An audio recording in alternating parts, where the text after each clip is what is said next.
Good morning, everybody, and welcome to Wake Up Missoula. I'm your host, Scott Ramf, and I'm here to usher you in through the first weekend in February. And yes, it is the first Friday in February, which means I have your art guide for everything art in the downtown Missoula area, so you get a nice guide of exactly what you can see through all sorts of art. I got some weather, I got some snow reports, I got news, there's a lot of stuff going on, and I got some city council, I got a Dubbin stuff, and then I got a very special video I'm going to show you right after I talk about some news. But first and foremost, it's time for a little bit of that weather out there. It's currently 31 degrees outside.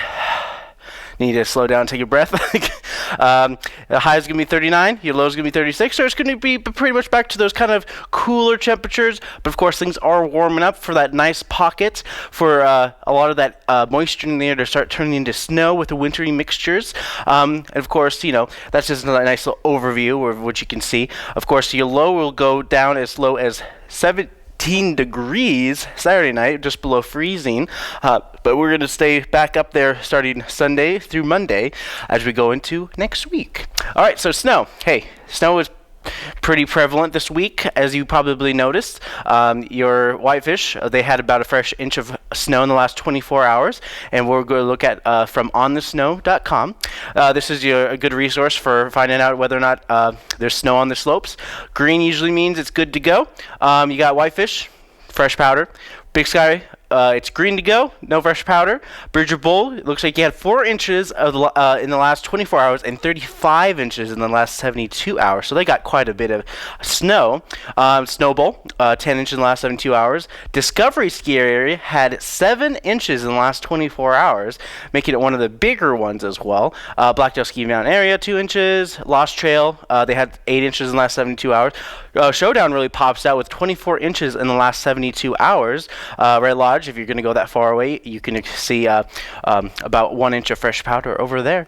And you can expect some more wintry weather happening as well later on this week, because according to some of the satellites, we might be seeing snow within the next hour. And if you're just joining me this morning, it's about that time. But of course, if you're seeing in the repeat, you might have already seen it, or it may have not even happened. All right, so let's talk about some news items that are happening within the city of Missoula. Big thing happened. Missoula resident has threatened violence of death to the city council members in Missoula. Of course, back in December, there was an anonymous video, a silhouette of a man giving these threats to the city council, but of course became even more real so when he came to one of the city meetings a couple weeks ago with a big stick and saying that he could use that as a weapon to end the life of humans.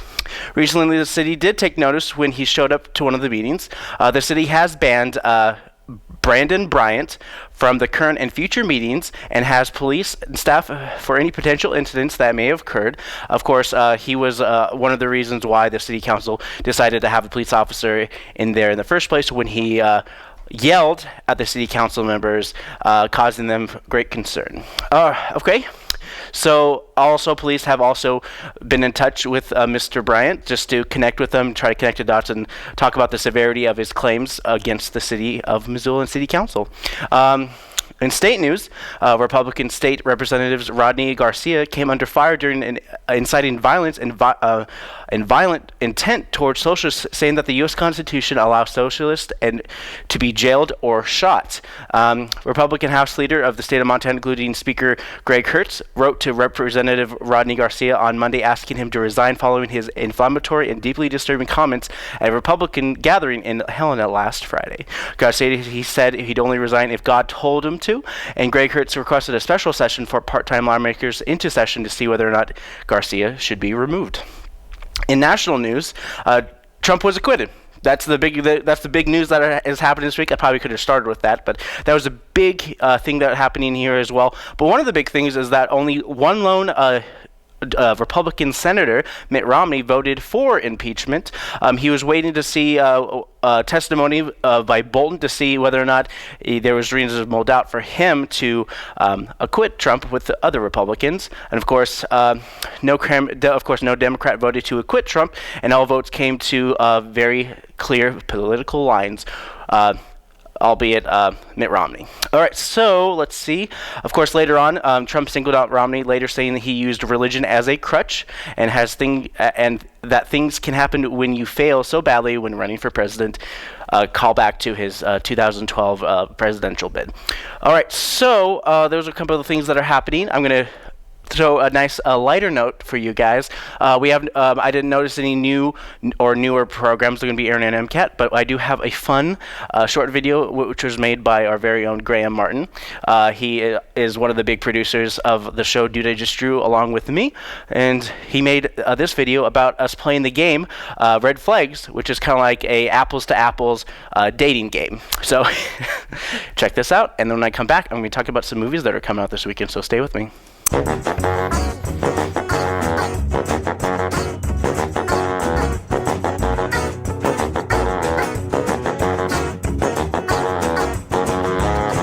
Alright, present me, ladies. Alright. Get it, Neil. So, first off, they have the same favorite books as you. Oh, yeah. The same favorite books. I don't read a lot of Second books. off, they own real dinosaurs.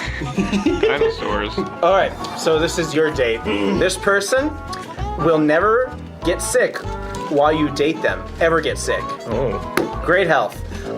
And won the Medal of Honor. It's a war hero. Oh, wonderful. Not bad, not bad. All right.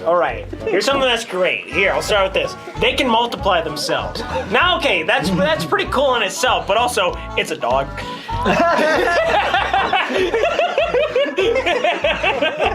Your date is a professional football player. Look at those muscles. Oh, just totally turned to football. Yeah. But, and loves you unconditionally. How perfect is that? How perfect is that? Perfect. Well, let's see what the red flag is. Maybe it might not be so perfect. They keep talking about their quote, hot cousin.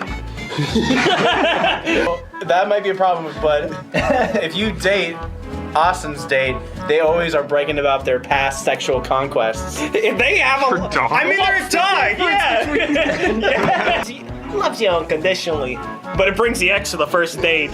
Ooh. Hot mess. Wow, pretty interesting person. Probably educated, but is a zombie. Well, let me start by saying, just because they're a zombie doesn't make it bad. In tons of folklore tales, zombies aren't necessarily the rotting. People can talk about their family all they want. That doesn't mean anything. Yeah, they're That's all I gotta hot. say about that. Yeah, I mean, like, just because it says hot cousin, it doesn't mean anything. It's like, oh, my cousin's hot, my cousin's attractive. They are aware that they have attractive relatives. It's literally a dog. Just a dog that has sex with all the other dogs. Because it can multiply. Dude, you know how many other dogs are gonna start multiplying? That's pretty sick. You know what else is going to start multiplying? The poo, but how do you know? So bringing the ex to the first date, yes, it does affect you just a tiny bit. Whatever, it's weird. Goodbye, that's mine. All right, Graham. Make your decision. I think out of all, I think Scott's is closest to reality, probably. So you want mine? Yeah, sure. Yeah! Are you kidding me? Mine's just a dog. All right, as the very first person, I just want you to know, Neil, hey, you like models, why not? And a model also gives great massages. You know what? Ooh. Never gonna give you up. Never gonna let you down. Never gonna run around. Reliable? Boom, they're reliable. They also live off the grid. Every man on the planet and is a porn star. So, And same favorite movies. Ooh. This person might be an astronaut and sings Never Gonna Give You Up, but it is a vampire. Not the sexy kind. Nosferatu kind. This person may be reliable and lives off the grid, but if they get wet, they melt. That's why they live off the grid. And is a porn star. You'll love those. Why are they going on a first date with me if they technically own me then? I mean, they also collect all human skulls, saying they're practically free. NASA, but is your clone. that would explain. And great massages, but they throw up every time they see it in your face. They see your face. So just like every other girl. But what if she blinds herself for you? Oh. She's a model. She gives great massages. You don't need to see to give a great massage. You don't need to see to be a great model. there you go. Spooky looking vampires isn't like a person. You've got yourself a personal like attack dog, basically. And that's also really good for making your own films. They're reliable, Neil. So you don't. If you need help with making movies, What about when know they exactly how to do sweat? it. They don't. That's why they'll melt, because they're like dust. It's illegal. As you put your blue white cards down. But they are practically free, and the law is the law, I no, yeah, guess. the worst But one. it. This is you. Same favorite movie is you, your clone, but the only bonus is that you volunteer for NASA. That just make me feel like the inferior one, though. Just for the self-burn, yeah, this one, like, that's already the norm. Oh, you want this? Yeah, it's already the norm. Shazam. There's 2 points Yikes. for Scott. Oh, Bob Booty Boopy. Oh.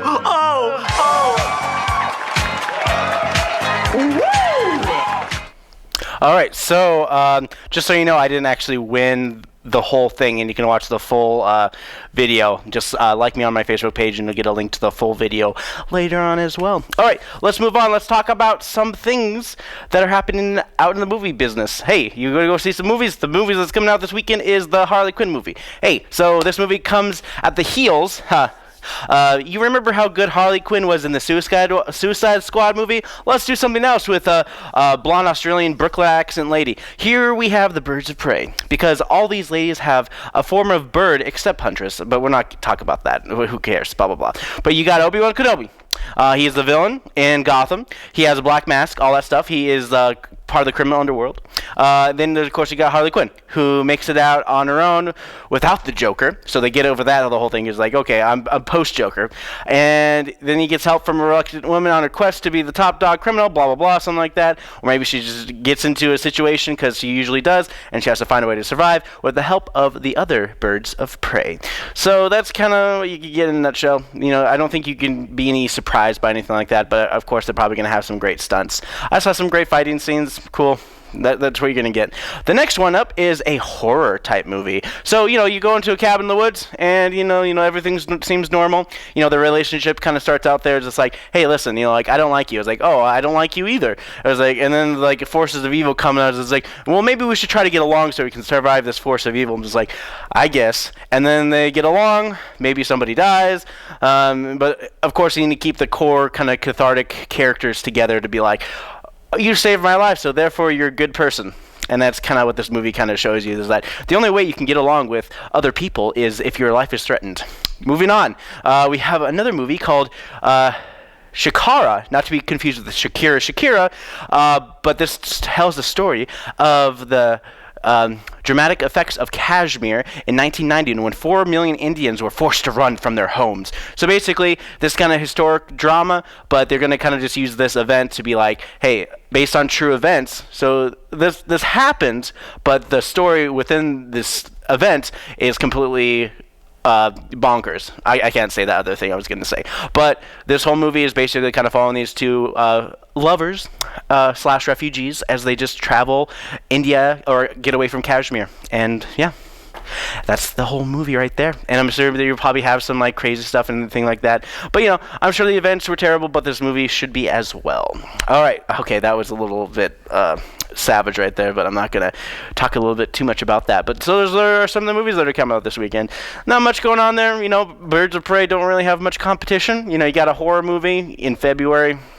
Whatever. So that pretty much does it for that. I do have a movie I want to show you guys as well, but it is actually a really way back throwback to the 1936 Three Stooges movie. So this month I'm going to be celebrating my love for the Three Stooges by redubbing a lot of their movies, and this is called Disorder in the Court. And then when I come back, I'm going to be talking about some city council stuff. So stay with me. All right, y'all better be quiet. We got this lady up in here telling her a testimony up in here in the courtroom. I may be a simple country lawyer, but I just need to ask you a couple questions. You go right ahead. So, like, what's your situation? I don't understand these accents. And what's that, madame? Is it because we'll probably just drop him in the end anyways? Yes, of course. And what's your language? Now listen here, madame. I got questions for you. Please just call me Rosie. Do you think these accents are dumb? Whoa, I object. Really? This trial's a farce, I tell you. And I gotta say, it's very clearly, without accents like this and accents like that, you won't be able to tell the difference between the voices in this movie. It's really quite clear. Yo, I agree with that. Thank you, Your Honor. All right, ma'am. You can leave. Who cares? It's not like this movie is going anywhere anyways. I'm putting this movie on trial. Accents are made from the idea that a culture evolves to a point where slang becomes normalized, and therefore a part of speaking patterns. I have brought for you 3... hold on a second, sir. These 3 are very important to my case. I'll be right back. Larry Moe Burley, no, Larry Moe Turley, Larry Moe Shemp. Come on, make way. Are you seriously playing chess? Guys, Now, yo, you listen here. You play fair, okay? I'm playing fair. oh, that hurt. Ooh, my voice isn't that great. Violence is funny. Guys, quit fighting each other. This is serious. Hey, you mean the court case? My case is dependent on you. Why didn't you tell us? Yes, the case. Don't forget about the case. Come on, guys, let's get going.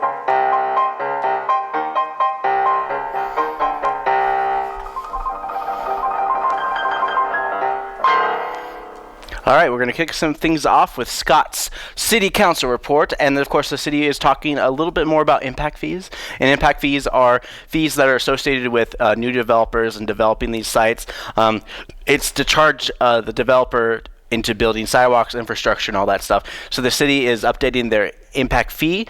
But before we get into that, I wanted to talk a little bit more about how Missoula is growing, and Rembrandt Miller, he's been part of a group of people who've been going to the city council meeting for a couple months now, critical about how Missoula is handling affordable housing within the city of Missoula.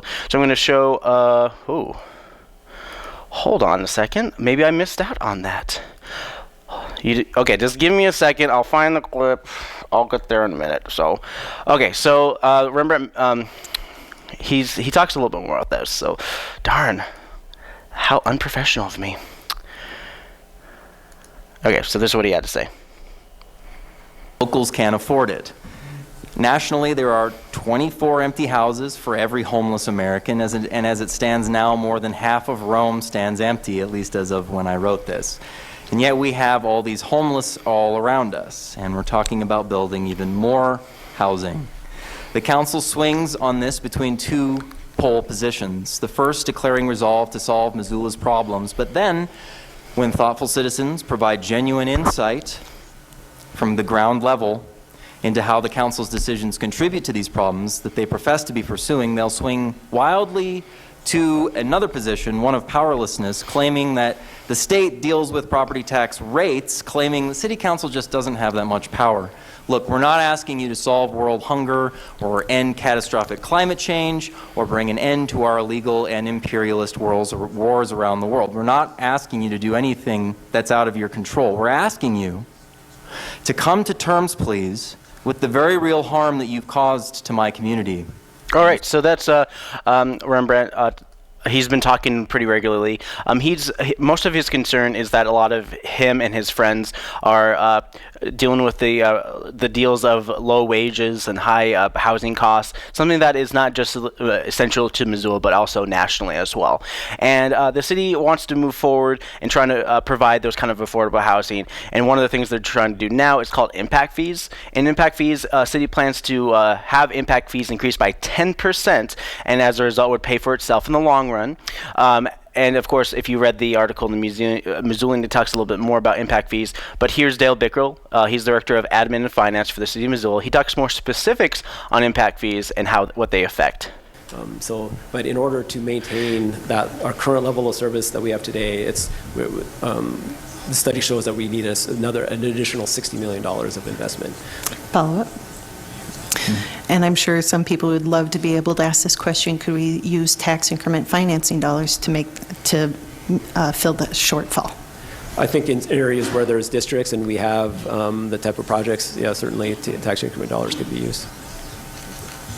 Ms. West. All right, so all right, let me explain a little bit more. During his while he was talking, many of this fall under the impact fees, but basic improvements to homes are usually not, but most of the money that goes through these kind of things can be deferred to police, fire departments, sidewalks, water main, well, not necessarily water mains, because that's actually a whole nother thing I'll talk about some other time, but part of this is all about just providing the services that are part of Missoula. As Missoula is growing, more money needs to be provided, because I've always noticed that the city of Missoula is kind of slower when it comes to replacing a lot of their fire engines.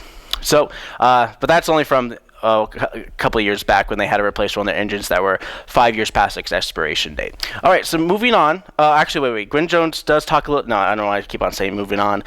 Just some buzzwords. Anyways, Gwen Jones talks a little bit more about impact fees and this is what she had to say. Impact fees are one of the tools that we use to soften that blow to our city. And I want to emphasize that if we put our impact fees into context, back in 2005, when we initially started having impact fees, we only did 50%, I believe, of the recommended rate that we could do. So we had a very soft application back in 2005, and as Dale said tonight, we have a flat rate that we've used for the last 15 years, so it has not adjusted for inflation, so actually it has decreased over that time. And now we've had a new impact fee study done, and we could increase the rates a lot more, but we're only doing 10%, so it's a very soft application because we are very sensitive to trying to not increase housing prices. All right, so that was Gwen Jones reflecting on impact fees. But of course, one of the more critical votes of the city council who's against it is Jesse Ramos. He believes that this should just be another tax. So in my opinion, this is a hidden tax. Again, this is paid for by the homeowner. It's not paid for by the developer, and it is kind of as my colleague just alluded to, it is a hidden tax that comes with interest. Typically people are buying these homes with a mortgage, and they're going to paying interest on this $2,300 or $2,400, whatever it works out to be. They're going to be paying interest on that for 30 years, typically, maybe a 15-year fix, but in any event, they're going to be paying interest on that. So it's a hidden tax with interest that's not paid for by the developer. In my opinion, it is paid for by the homeowner with interest. So.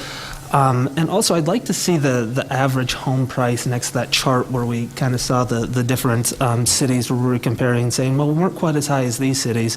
Bozeman, I mean, their home prices are even more unaffordable than ours. So I think that there is a correlation, maybe a little bit, to the total impact of these fees and how much housing is ultimately going to be unaffordable.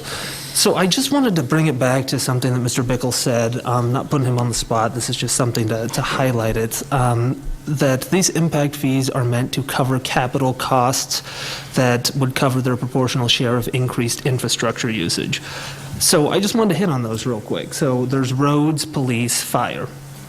So let's kind of dice these out a little bit. So these new developments, typically they're going to have fairly low crime rates. I mean, statistically speaking, they're going to have lower crime rates. That's just how it works, unfortunately, in our society, that there is kind of an economic correlation between crime. So these newer developments are going to have less crime rates, so they don't need much police protection. Secondly, we're going to look at fire. So these homes are built, typically they're brand new, they're built up to code, they're built with all the updated codes that have been developed over the years. They're not outdated, they're not from the 60s and 70s, so fire usage is going to be pretty low. All right, so many of what Jesse Ramos was saying came under fire from Heather Harp, who talks a little bit more about impact fees. And even thinking about it is just like, because it's a new neighborhood, does that actually, just think about this, just because it's a new neighborhood doesn't mean it needs less police protection than your other neighbors. Just think about that. So this is what Heather Harp had to say about this, about impact fees. Impact fees are just one of the tools that we can use intergenerational payments for those intergenerational projects. Yes, they pay interest on them, just like your mortgage because it's an intergenerational asset. Just like every other city project that we do, we're going to pay interest because that's part of the business. If we were in the position where we had a big trust fund or endowment that we earned interest on, that would be superb. But that is not the hand we were dealt. So what we have instead is that we have to operate with banks and we have to pay interest just like any other person. I'm in support of this. All right, so most of the money that does go to the city, part of it is everything to do with the fact that if you either use it or lose it, and money never goes back to the people. I mean, that's the thing about taxes, that there's always more taxes. Of course, Jordan has talked about other communities who have little to no impact fees, such as Bozeman, which is pretty close to Missoula, but also Whitefish has no impact fees, and yet their housing costs are so high regardless of impact fees. So a lot of times impact fees don't actually have quite an impact on the housing prices, even such a small town such as Whitefish. So many city members disagreed with Jesse on this, and the city voted in favor to increase the impact fees, but to them this was a soft increase and not the full increase that they could have done based on the state law. Let's see, moving on, developmental services. One of the things during a lot of the community meetings is that they're changing their walk-in hours. So if you're interested in getting permits or getting planning or zoning information, they changed their times in developmental services starting February 10th, and it's going to be business, licensing, permitting, and building services will be from 8 a.m. to 2 p.m., and then engineering, planning, and zoning information will be from 10 a.m. to 2 p.m. And of course, a huge water main project is in proposal. It's about $500,000 is the work via Public Works. Of course, most of this is the money that they're getting back from ratepayers and fees and stuff like that, so they're not getting any kind of money. This is the money that they already have, but it's being deferred to this project. So this is going to be happening on 3rd Street. Darn, I swear I wrote it down somewhere. Ooh, that stinks. I got to do better note taking. But anyways, here is for Public Works. The utility project manager for Public Works, Ross Mellenhauer, talks a little bit more about this project for a water main replacement. 3rd Street water main project is an old 100-year-old water main that is underneath 3rd Street. We're working from Orange Street west towards the railroad tracks, basically to the railroad tracks. It's about 4 or 5 blocks, I believe. And this project was kind of brought to the forefront of our wish list because Streets Department has said that they get a lot of complaints about these blocks and they'd like to rebuild this street, so we wanted to get the water main work done beforehand. So we've been all right, so of course, most of these water main projects that are happening as well is that the public utility, the water company, a lot of these water pipes, water mains, and all that stuff have to be replaced. And a couple of weeks ago, that they basically came up with the proposal to start the replacement process of most of these. And this is one of the first projects of the year that they're going to be replacing the water main, and that's going to be the 3rd Street and the other railroad tracks. But also, the funny thing about it is that most of these replacement plans are 100 years old. Yes, 100 years from now, they're going to be replacing all the pipes, and then they're going to start it all over again for another 100 years if society doesn't change. So that's kind of like the constantly ongoing plan of water main replacement and moving forward with this is that they have a 100-year plan to replace water main. And part of it is replacing about up to 2.5 miles a year of water main, and the money through the ratepayers and the money that comes back in from the city owning their water company is able to pay for that, and also work on other projects with other hookups. And of course, if the city of Missoula is growing bigger and they have a bigger water system, they have a bigger pool of money to work with for larger water main replacements. But this is a very long and ongoing thing, which is a multi-generational plan to replace all the water mains in Missoula, followed by another multi-plan to replace the water main for many years to come. All right, so admin and finance. Hey, this is a big thing. I always like to talk about this. It's a hard topic to talk about a lot of times because it has to do with relationship violence services. But this is a very important to have as well, because the city of Missoula provides grants for the continuing operation of legality and fees, and working with people who are going through domestic violence, but at the same time working with people who are in a very tight situation through Crime Victims Advocate. Colleen Roseboom, city's attorney office with crime victim advocates, talks about what they do and why this money that they're looking for, $171,214, is going to be for. The advocate is primarily responsible for what the victim, what's best for the victim and advocating for them. Prosecution, of course, has a bit different role in it, and that's why we have a victim witness coordinator in our office that works between the prosecutor and the victim. The civil, we primarily don't see the civil advocate in our office, but what they do is anyone who comes in and needs a order of protection, that type of thing, they work with sexual assault victims as well, and just provide fantastic services, and we really couldn't work without them. So. All right, so that was only part of the monies going to their day-to-day operations. Another $96,441 is for the Victim Witness Assistant Program, and this program is in place that helps going further with just crimes committed by the fallout from splitting up the foundation, built up so they can be divided properly. It's usually associated with, who gets what in any kind of major separation, because like sexual assault and anything like that, it takes care of that particular thing, but when the person decides to really split and kind of divide up their assets, that's a whole nother process as well. So part of this is to help move forward and help provide protection and further assistance moving forward, and this is Kelleen once again. Thank you. Heather? Oops.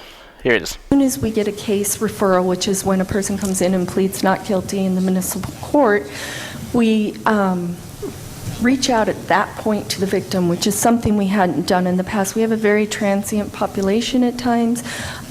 We are finding that by finding people in the beginning and having that contact with them, we tend to see victims more and be able to provide restitution more often to them. But as I mentioned, this is for property crimes, theft, those type of crimes where the victim contact was not nearly what it is in the relationship violence and sexual assault arena.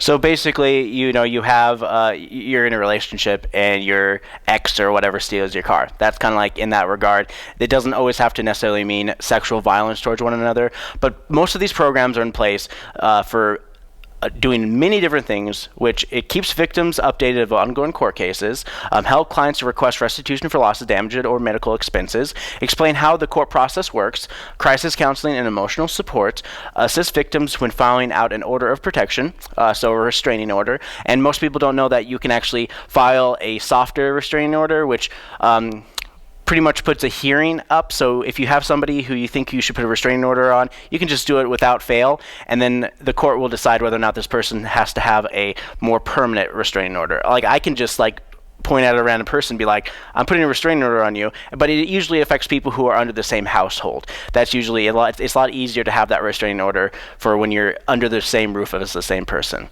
Attend a victim order of protection hearing, make appropriate referrals, crisis counseling, and emotional support. These are 3 different main avenues: civil, criminal, and assistance as well. Assist with the restitution process for property crimes, provides information regarding the court process, and make appropriate referrals.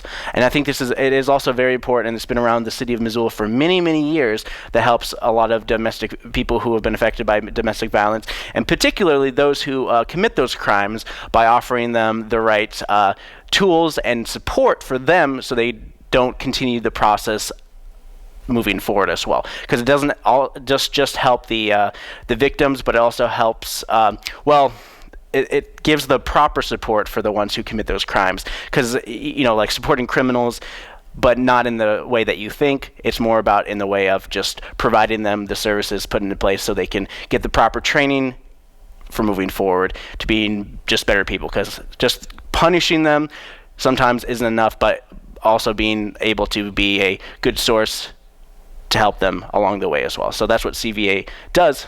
And yeah, I always like to throw that in there as well because it's a really always an important thing with public safety and health, and that was kind of like a part of the Admin and Finance Committee. But I wanted to throw it back to where you guys can find some more information about the city of Missoula if you are interested in seeing these more in meetings and kind of going a little bit further deeper into the city of Missoula. You can go to ci.missoula.mt.us. It is a wonderful resource to get educated about exactly what's happening within the city, future plans, agenda items, and more. Committee meetings that I just kind of showed you kind of show an overview of policies they want to move forward, which they get voted on the following Monday, which is next Monday, which is next week. All right, so that's all I have to say about that. I have an art clip for you guys, and this will end, I believe, this is your last chance to check this out. This is going to be at the Gallery of the Visual Arts at the University of Montana, and this is ceramics, and you only have until about February 9th to check this out, and it's going to be in the Social Science Building at the University of Montana.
Hey guys, welcome back. We're here to talk a little bit about the Art Walk. Hey, it's First Friday, and we want to talk a little bit about some of the art that's happening in and around the city of Missoula, starting at 5 p.m.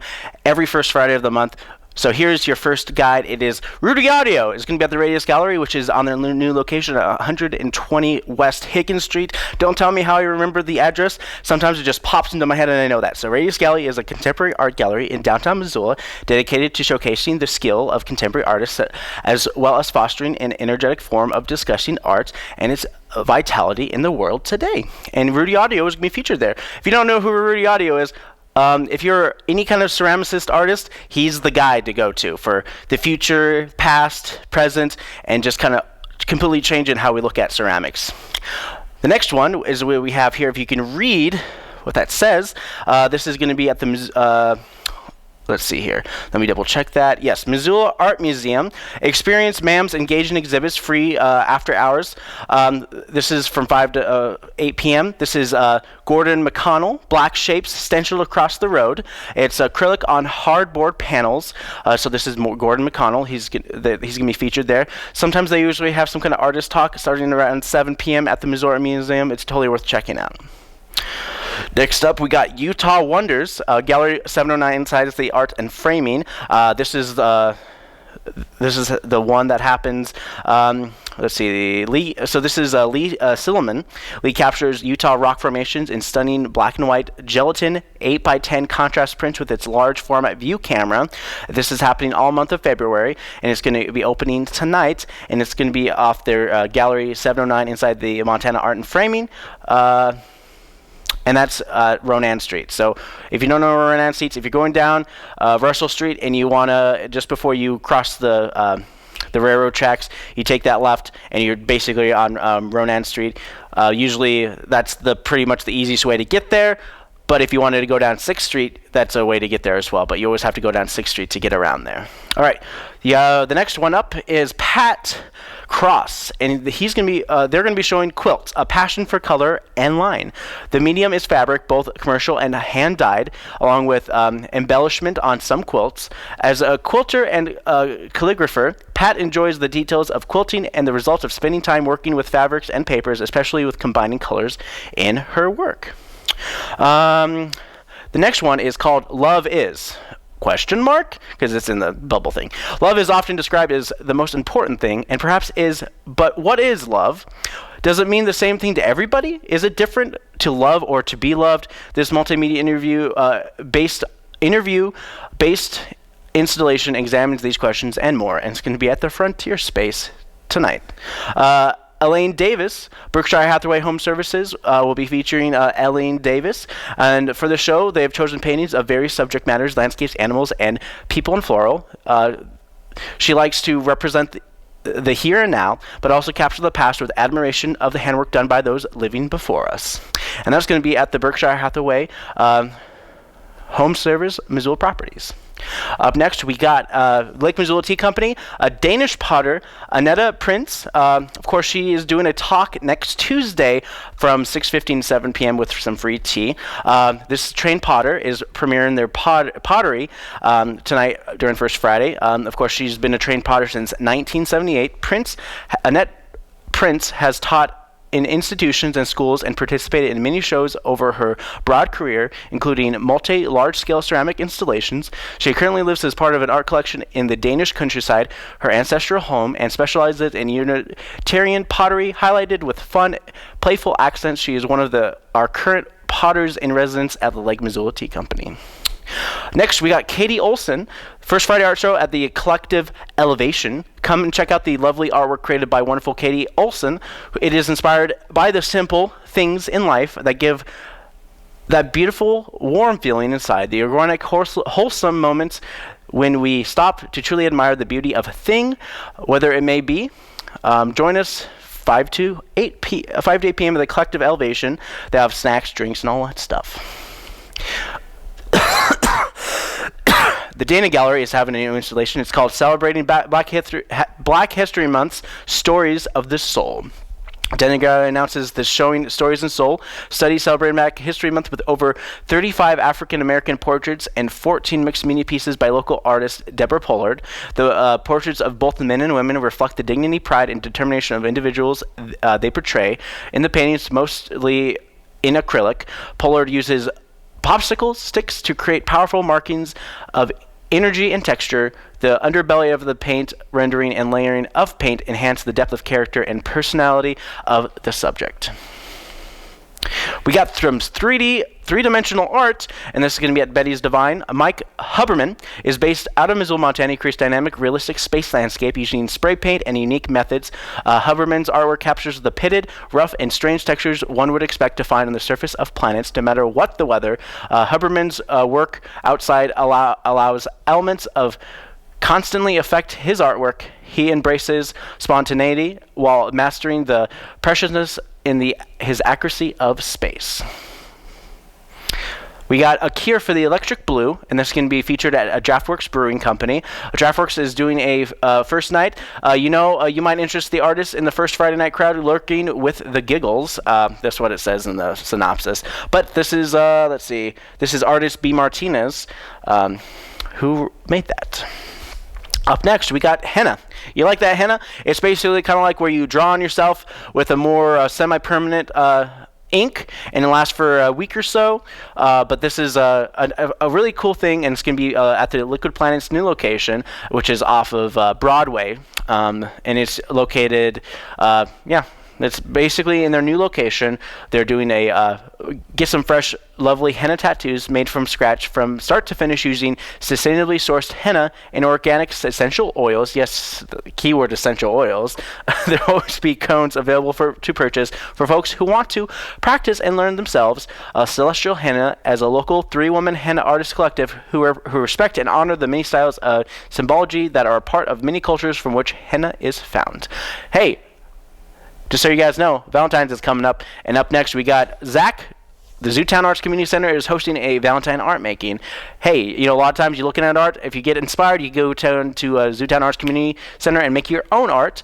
Turn in the World Museum hosts a donation-based card making event complete with all materials needed to practice the art of appreciation. So you get some Valentine's cards and tell that special someone that you love them with something that's a little more personal, like handmade art. Open your reception, International Cups. This is a big thing at the Clay Studio of Missoula. International Cup 2020 at the Clay Studio Missoula is an exhibition showcasing ceramic works that explores the infinite possibilities of the idea of the simple cup. A cup, drink a tea, drink a coffee, anything like that. Include works range from well-crafted Unitarian mugs to cups used in the exploration of metaphor and abstract contexts. Work by 33 different artists have been selected from entries from all around the world. Participating artists are from the United States, Canada, Scotland, and the Netherlands. You can check that out, Clay Studio of Missoula.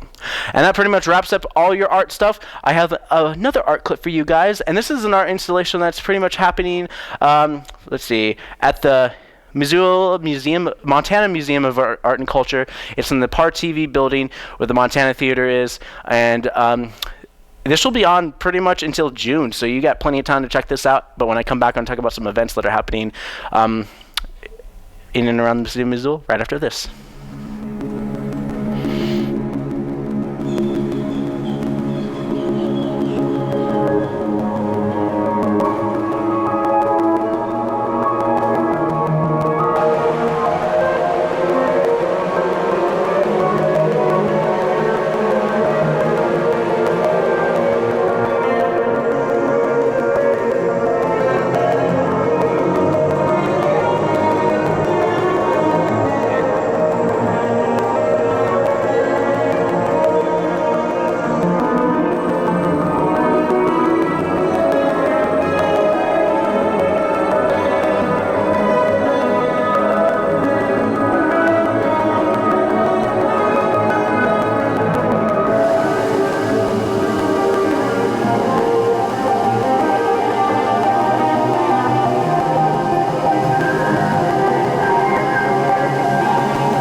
All right, that's all that art that you get to see. Now let's talk about some other things. Hey, you want to be able to go out and about, but you're not necessarily too interested in some of the art, but the art's going to be here regardless of whether you go or not.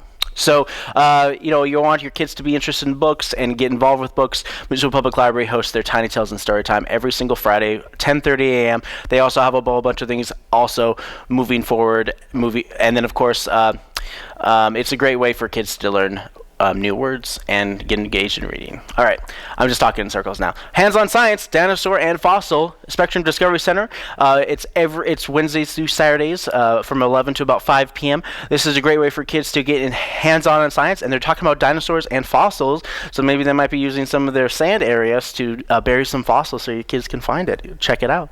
Base Art Group in Missoula. It's free for all ages, all abilities art workshop every Friday from 1 to 3 p.m. is a community center run by Summit Independent Living.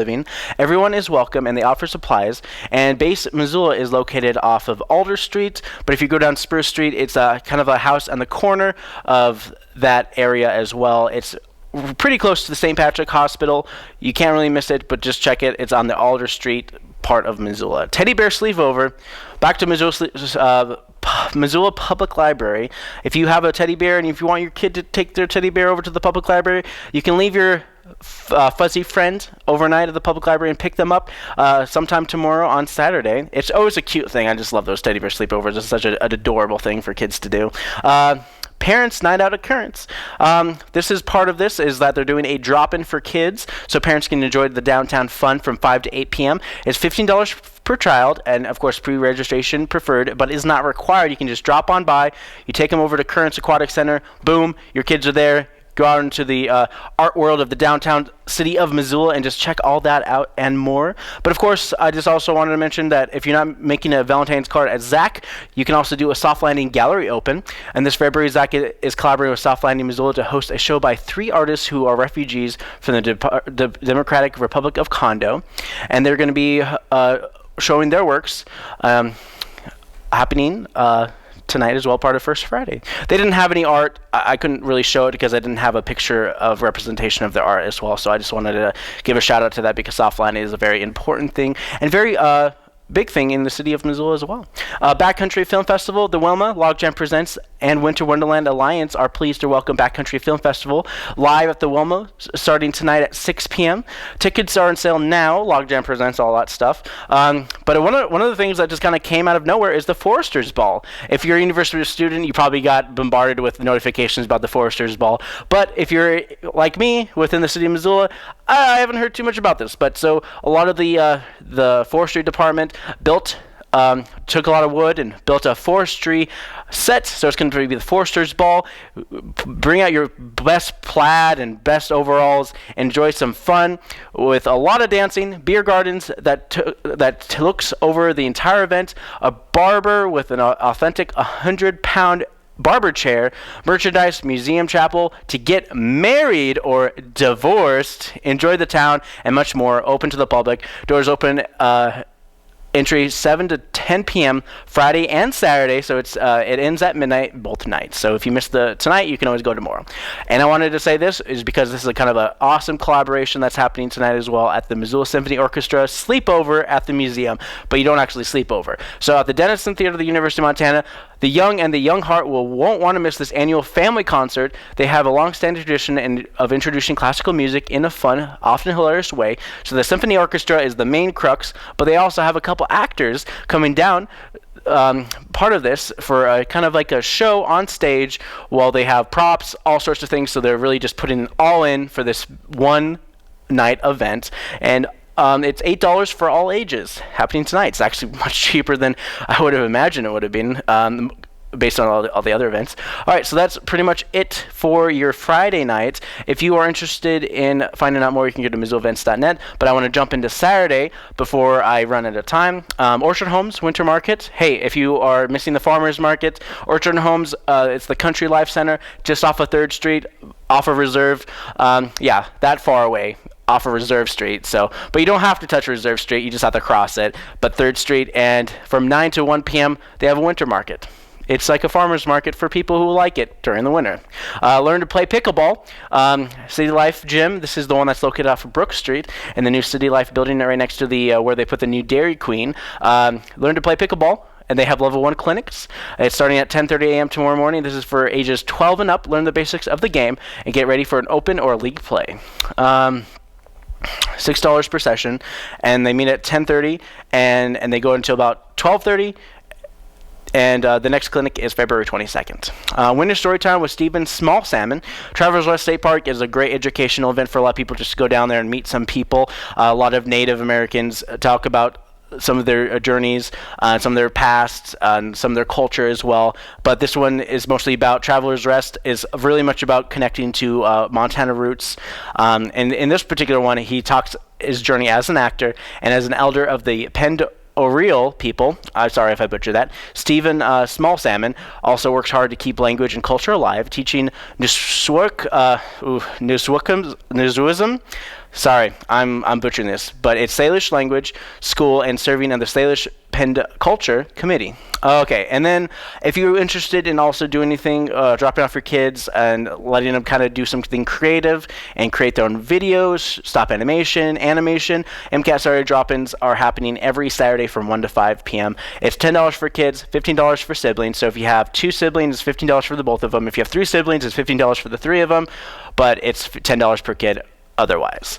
February Saturday kids activity, there's the Montana Natural History Center from about 2 to 4 Saturday tomorrow, and also on the 22nd. This is a drop-in program for people to stay warm in winter and navigate the snow and the storm. They know how deer grow special hollow hairs to trap insulation. Weasels turn white to blend into their surroundings. Great blue herons can stand in frigid rivers without getting frostbite. Learn all that and more. But also, one of the things that are happening is that MCT, the Missoula Children's Theater, is doing a week-long camp this week, which will culminate in the Disney's Frozen Junior performances happening at 3 p.m. and 5 p.m. at the MCT Center for Performing Arts. It is a wonderful recreation of the Disney's Frozen movie, but in a more MCT way, and this is going to be kind of like their launch point for a lot of these shows that are going to be happening for. There's little red trucks that are going to be traveling around the state and internationally to push this play across schools and across communities that don't get these kind of services like Missoula does. The YMCA Sweetheart Dance. This is perfect for your daddy-daughter dance. It's a daddy-daughter dance, and it's at 6 p.m. at the Family Y. Tickets are $35 per couple. It's $40 for couples at the door if you don't get the tickets early. But I just want to. But I think it's just a cute thing. The YMCA. It's like a daddy-daughter dance. Moving on as well is that War of the Worlds. It's the radio reading, the original script by Howard E. Cook. Sorry, I keep on saying that, but based on a novel by H.G. Wells, a Montana theater at the University of Montana campus. We'll read the story from War of the Worlds, and that's going to be happening at the Montana Theater this Saturday as well. All right, so what other things are happening as well? I just want to give a overview. They're also doing Disney Frozen Junior tonight at the MCT Friday night. Let's see what else is happening on Saturday Night Live. Saturday Live. But that's pretty much it. There's a lot going on here, and if you want to learn more about this, you can go to MissoulaEvents.net. It is a wonderful resource for finding out exactly what's happening in the beat of the city of Missoula as well, man. So you can enjoy that and more.